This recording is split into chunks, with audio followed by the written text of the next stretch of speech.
Thank you for joining us for the news at noon. I'm Drew Carney. No school again today or tomorrow for kids in the greater Albany School District as teachers there continue their now week-long strike. Their demands include better pay, increased school safety, and smaller class sizes. Teachers were back on the picket line starting at 7:30 this morning. There's also a community rally happening in about an hour at 1 o'clock at Monteith Park.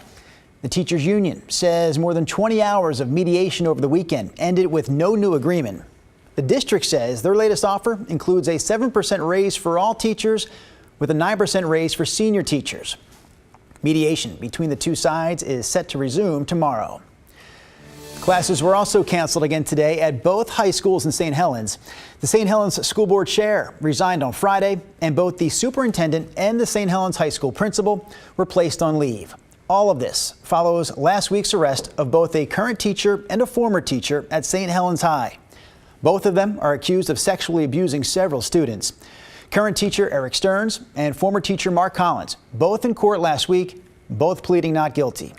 These accusations of abuse date back to 2015 and extend through January of this year.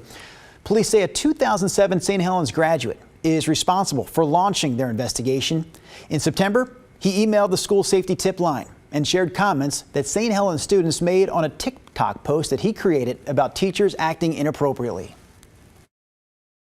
My goal has always been the same. I do not want unsafe people in the classroom. I do not want these kids to have to go to school and not know if they're safe.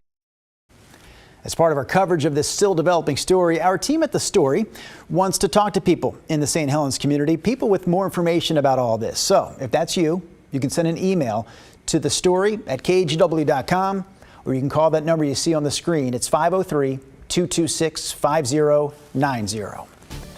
All right, quick break from today's local news headlines to talk about this, the weather. Starting with a live look from our Timberline Skycam, a winter storm warning is in effect in the Cascades because of heavy snowfall.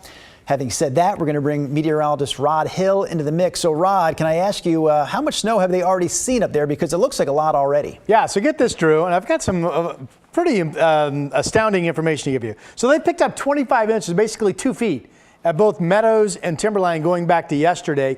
Both resorts now say there's 50 inches on the ground. So if you stick a shovel through all this, you could dig down 50 inches of snow. And if you're thinking, boy, that's a lot for so early in the season.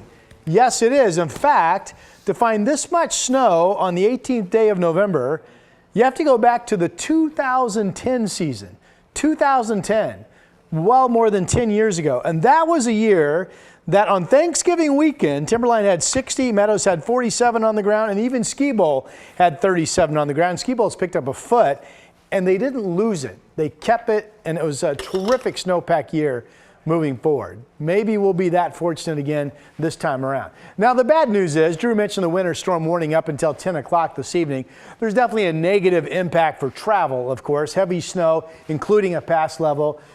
Traction tires and chains required up there. Here's Government Camp. Look at that. Absolutely big time snow again. They picked up at least 8 inches of snow, it looks like, at Government Camp. The temperature is 28. And here's the evidence of my snow level forecast, which is calling for snow as low as 1,500 feet. That's 1,500 feet showing a light dusting at the Mount Hood, Oregon Resort. That's in Welch's. Obviously for Portland, it's not snow, it's rain. And actually right now we're pretty quiet, but there will be scattered showers continuing for the remainder of your day. Temperatures outside right now are holding in the low 40s, and we're not going to see much change the rest of today. Scattered showers, some of them heavy.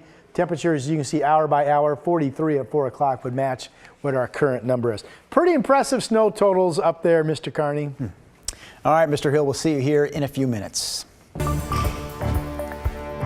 Back to news headlines now. The Hood River County Sheriff's Office is looking for more possible victims of a fire captain in Lane County who's accused of luring children. Last week, deputies arrested 54-year-old Darren Houck, you see him right there on your screen, for attempting to lure a minor. According to the indictment, Houck sought sexual contact from an officer who was posing as a child back in September. Houck told officials he's worked for South Lane County Fire and Rescue for 17 years. According to the fire department, he's now on administrative leave. Anyone that may have more information about Houck or this case should call the Hood River County Sheriff's Office. A stabbing Friday night at a bar in Northeast Portland called Church Bar. left a man hospitalized. And over the weekend, his girlfriend told us the hospital was taking him off life support. KGW's Alma McCarty talked to her about what led up to the stabbing. Late Friday night, officers and paramedics arrived at a bar in Northeast Portland. A place normally associated with good memories for both Kaylee Woods and her partner, Samuel Van Dyke. When we met, we talked about like, oh, did we accidentally run into each other? Well, we just came here to reminisce a little bit. But that night took a turn out on the back porch when a guy on the phone walked out harassing someone, she says, on the other end of the line. At that point, Kaylee recalls that Samuel spoke up. You're talking really loud. We're in a public setting. First of all, don't be disrespecting women, and don't do it in front of my lady. An exchange of words escalated. Kaylee says Samuel was stabbed in the neck. I thought it was just going to be a fight, but there was no fight. It was glass breaking, and he got cut right away and started bleeding out. I was just trying to comprehend, and I just intuitively touched his neck, and I could just feel like everything coming out, and so I tried to apply pressure.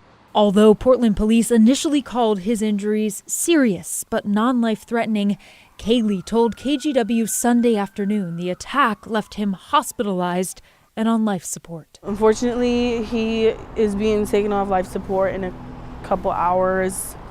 He's progressively declining. There's been so many other complications. Over the last 2 days, she's been grappling with the tragedy. Where people no longer get to have a certain future that they planned on. I'm so blessed, even though the time was like so short-lived. I'm so blessed to have like lived life with him, you know, and got to spend every day with him. Kaylee says she'll remember him as a man of character and integrity. He fought so long. He's a very strong soul. He will live through me and so many other people. Alma McCarty, KGW News. One more note to Alma's report there. The suspect, 28-year-old Abraham Bravo, was arrested a few blocks away from the bar. The initial charge was assault. The Multnomah County DA's office says the homicide team is now investigating.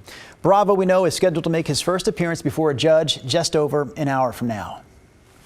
Police in Vancouver, meanwhile, arrested a man after a hit and run. Investigators say it happened around 6 o'clock last night in downtown Vancouver at Evergreen and Broadway. Police say the driver hit two people, then left the scene. They found him and arrested him about a half hour later, 30 minutes later. They also told us that the two people he hit are okay. Portland, meanwhile, among the places around the world over the weekend, remembering people who have lost their lives in traffic incidents. Groups like Safe Streets, Oregon Walks, and Bike Loud all gathered outside Portland City Hall Sunday, pushing for traffic safety improvements.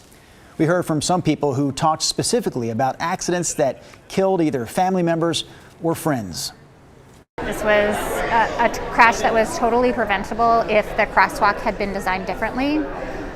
So simple things like a raised crosswalk or a curb bump out could have slowed the driver down and saved his life. Last year, 75 people died in crashes in Portland. That's the city's highest number in decades. All right, next here at noon, some crazy video from Milwaukee. That's where a man stole an Elephant's Deli delivery truck with an Elephant's employee still inside. This happened Friday morning. Police have since arrested the man. This surveillance video we're going to show you here actually shows the man stepping onto the truck, put it into drive, and just take off as that Elephant's Deli worker is hanging on from the back.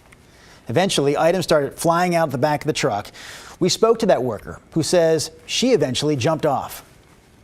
Not in complete shock, but somewhat of a denial, because I was like, oh, maybe I forgot to put the brake, or did I leave it in drive? They just started driving. Officers say the 29-year-old suspect later rammed a police vehicle, then tried to run away. He was arrested and now faces multiple charges. The city of Portland is starting to tow cars today in certain neighborhoods as Leaf Day services continue, so make sure to avoid parking in any spot with a do not park warning sign. Crews placed warnings on some cars in neighborhoods where towing can happen to give them a heads up. The city is clearing leaves today in Northwest Portland from Burnside to Northrop between 15th and 21st Avenues.